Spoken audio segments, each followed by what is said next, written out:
అతి తక్కువ బడ్జెట్తో మీ పర్సనల్ ఇంటర్వ్యూస్ మరియు వ్యాపార ప్రకటనల కొరకు ఈ నంబర్ని సంప్రదించండి.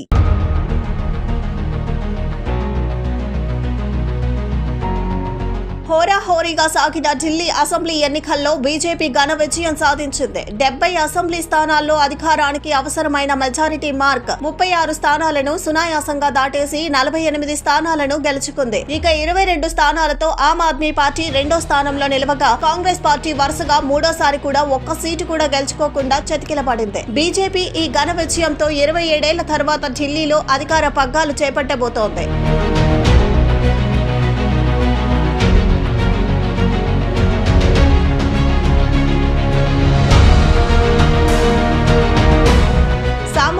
అంటూ రాజకీయాల్లోకి వచ్చిన అరవింద్ కేజ్రీవాల్ భారీ ఆధిక్యతతో అధికారం కొనసాగించగా, ఈసారి ముందస్తు ఎన్నికల ప్రచారం, అభ్యర్థుల జాబితాలో విడుదల, మరిన్ని ఉచిత హామీ పథకాలు ప్రకటించినప్పటికీ బీజేపీ వ్యూహాత్మక ప్రచారంతో ఆప్కు కోలుకోలేని దెబ్బ తగిలింది. 2025లో టార్గెట్ ఫిక్స్ చేసుకుని మోదీ, అమిత్ షా టీం అనుకున్న లక్ష్యాన్ని సునాయాసంగా సాధించింది. ఢిల్లీ ఎన్నికలకు ముందే బడ్జెట్ ను ప్రవేశపెట్టడం, మధ్యతరగతి వర్గానికి ఊరట కలిగించడం సహా అందుబాటులో ఉన్న అవకాశాలన్నింటినీ బీజేపీ ఉపయోగించుకుంది. దేశంలోనే కేజ్రీవాల్ అంత అవినీతి పరుణ్ణి చూడలేదంటూ లిక్కర్ స్కామ్, శీష్ మహల్ వివాదాన్ని సమర్థవంతంగా ప్రచారం చేసుకోగలిగింది. అవినీతికి చరమగీతం పాడతామని, అభివృద్ధికి పట్టం కడదామని ప్రజలను భరోసా ఇవ్వగలిగింది.